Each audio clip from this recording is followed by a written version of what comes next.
තෙරුවන් සරණයි. තුලෝකාග්‍ර වූ සම්මා සම්බුදුරජාණන් වහන්සේගේම කාරණයක් නිමිති කරන අපට මේක පැහැදිලි කරගන්න ලේසියි.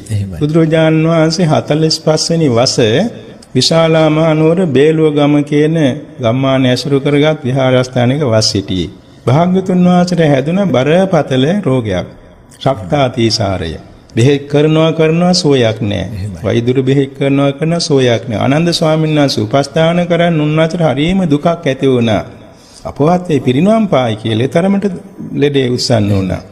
ඉතින් මේ වෛද්‍යවරුන්ට සෝ කරන්න බැරි ලෙඩේ භාග්‍යවතුන් වහන්සේ රහත් ඵල සමවතර සමවද සමයදී ඒ හේතුවෙන් අර රෝගේ යටපත් වුණා. රෝගේ යටපත් වුණා.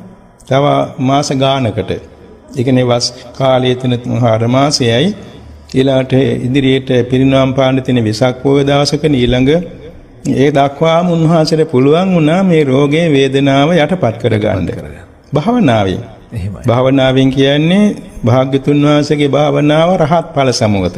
ඒක විපාකසිතක් අතිශයම සාන්ත විපාකසිතක්.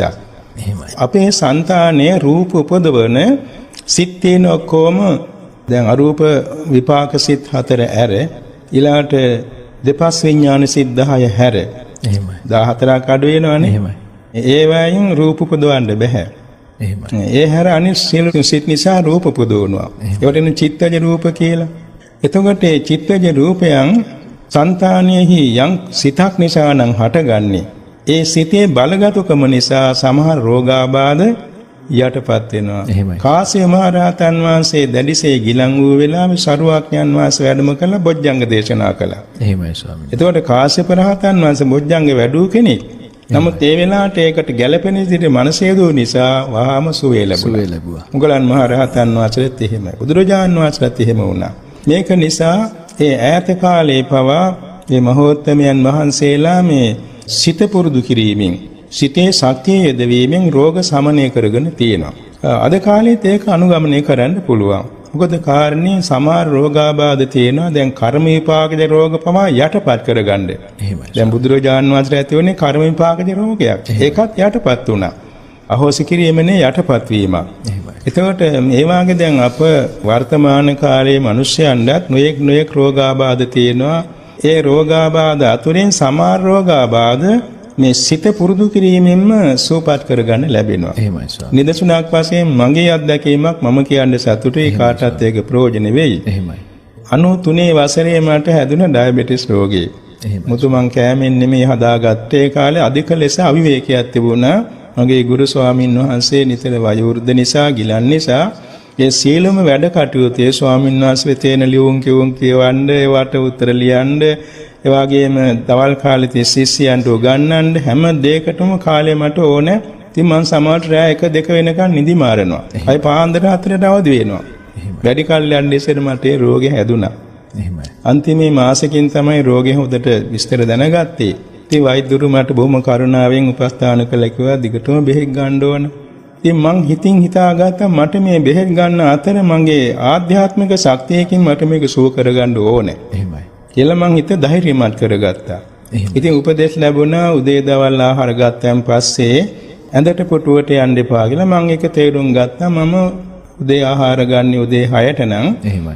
ඊළඟට මගේ මූලික වැඩ ටික කරගෙන මං ඉදලක් අරගෙන හිමින් බුදු ගුණ කියා සත්‍යක්‍රියා කරමින් අමදිනවා දාඩිය දාන්න. එහෙමයි. දවල්ට දානෙන් පස්සේ පැයක්ම හිමින් සක්මන් කරමින් මම බුදුගුණ වඩමින් සත්‍යක්‍රියා කළා. සත්‍යක්‍රියා කරන්නේ බුදුගුණ බලයේ පිහිටවලා මම මේ රෝගේ සුව කරගන්න ඕනේ කියන අදිෂ්ඨානය. එහෙමයි. කුදුමී කියන්නේ ඉතින් වරින් වර වෛද්‍ය පරීක්ෂණ කරනවා මාස්පතා බෙහෙත් අනුපිළිවෙලින් ගන්නවා. හැබැයි මම බෙහෙත් අනුපිළිවෙලින් ටිකෙන් ටික මම ඕනකමින් අඩු කරගත්තා. එහෙමයි. 3 වේල ගන්න එක 2 වේල ගන්නවා. 2 වේල ගන්නකොට 1 වේල ගන්නවා. 1 වේල ගන්න එක බෙහෙත් පෙත්තෙන් භාගයක් ගන්නවා. එහෙමයි. මේ වෛද්‍යවරුන්ට පෙන්නමින් මම මේ කරන්නේ. එහෙමයි. අන්තිමේදී මට වෛද්‍යවරු කිව්වා ස්වාමීන් වහන්සේලා දැන් මේ සීනි වැඩෙන්නේ නැහනේ. සීනි වැඩෙන්නේ නැහැ ලේවල. එයින් පස්සේ අද වෙනකන් ඒ වෙලෙන් බෙහෙත් ගත්තේ නැහැ. මං ඉතින් ඒක පාලනය කරගන්න ක්‍රමේ හැදෑරුවා.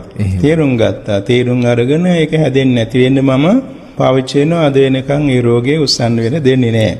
මගේ උපදේශ ඇතුව දැන් කීප දෙනෙක් ඉන්සියුලින් විඳින රෝගීන් පවා නිරෝගී වෙලා ඉන්නවා. එහෙමයි ස්වාමීන් මගේ අත්දැකීම කියලා දීලා. එහෙමයි. ඒ වගේ මහත්මයෝ දැන් මේ රෝගාබාධ පවා යටපත් කරගන්න අපේ සිත පුරුදු කිරීමෙන් හිතේ කුසාසිත වැඩි දියුණු කිරීමෙන් රෝගාබාධ යටපත් කරගන්න පුළුවනි.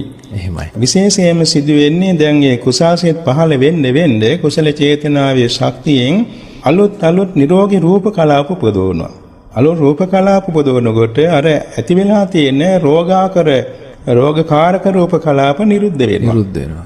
ඒ කියන්නේ අඳුරක් තියෙන තැනට එළියක් දැම්මා වගේ. එහෙමයි ස්වාමීන්. අඳුර නැසෙනවානේ. එහෙමයි. ඒ වගේ තමයි මේ මානසික ශක්තිය වශයෙන් අලුත් හොඳ කුසල් කරනකොට භාවනා කරනකොට භාවනාව නිසා ඇති වෙන ආධ්‍යාත්මික පිරිසිදු කුසල චේතනාවේ ශක්තියෙන් අලුත් නිරෝගී රූප කලාප පහළ වෙනවා. එහෙමයි. දැන් නිදසුණක් වශයෙන් අපි බොහෝ සෙයින් ධර්ම දේශනාවලත් කියනවා අපි හිතමු බුදුගුණ වඩනවා කියලා. එහෙමයි. බුදුගුණ වඩන්න හිත පිරිසුදු වෙනවා. එහෙමයි. හිත පිරිසුදු වීම නිසා හෘද වස්තුව ලේ ධාතුව පිරිසුදු වෙනවා. ඒලා ලේ ධාතුව ශරීරයේ පැතිරී යාමෙන් ශරීරයේ හැමතැනම නිරෝගී රූප කලාප පහළ වෙනවා. එහෙමයි. ඒ හේතු කොටගෙන නිරෝගීකම මුල් කරගෙන ආයුෂ වැඩි වෙනවා. ශරීර වර්ණ සම්පත්තිය වැඩි වෙනවා. ශරීර සැපේ වැඩි වෙනවා. ශාරීරික ශක්තිය වැඩි වෙනවා. නුවණ වැඩි වෙනවා.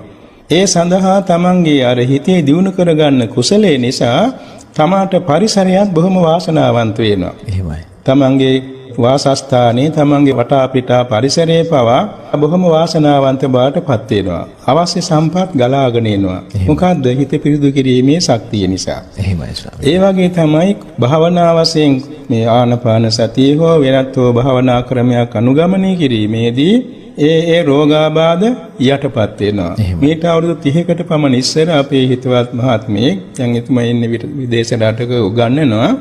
ඒ මහත්තයා කිව්වා අනේ ස්වාමීනි මට රෑ දවල් දැවිල්ල.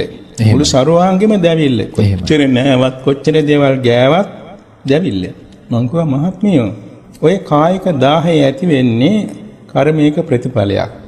අතීත භව සංසාරේ ද්වේෂ මූල අකුසලයක ප්‍රතිඵලයක්. මෙන්න බෙහෙත කියලා මෛත්‍රී භාවනා කරන්න දුන්නා. එහෙමයි. වැඩි දවසක් ගියේ නෑ මා ළඟට ඇවිල්ලා කියනවා ස්වාමීන් වහන්සේ මෛත්‍රිය වැඩුවා දැන් මට සනීපයි. අර භාවනාවෙන් එතකොට ඒ රෝගය යටපත් වුණා. ඒ නිසා මේ රෝගයට ගැළපෙන භාවනා ක්‍රම භාවිතා කිරීමෙන් රෝග සමනය කරගන්න පුළුවන්. හැබැයි ඉතින් එකක් තියෙන්නේ මේ ජීවිතේ රෝග සමනය කරගත්තට සදාකාලික රෝග සමනය කරගන්න එපමණකින් බෑ. එහෙමයි ස්වාමීනි. ඒ නිසා මේ භාවනාව කරතත් මේ ජීවිතේත් ආනිසංස ලැබෙන බව තේරුම්ගෙන මේ භාවනාවේ ශක්තිය මට මේ සසර දුක් කියන්නේ ජරා රෝග මරණ නැති අජරාමර නිවන් සුවත් වේවා කියන අදිෂ්ඨානෙම කරන්න.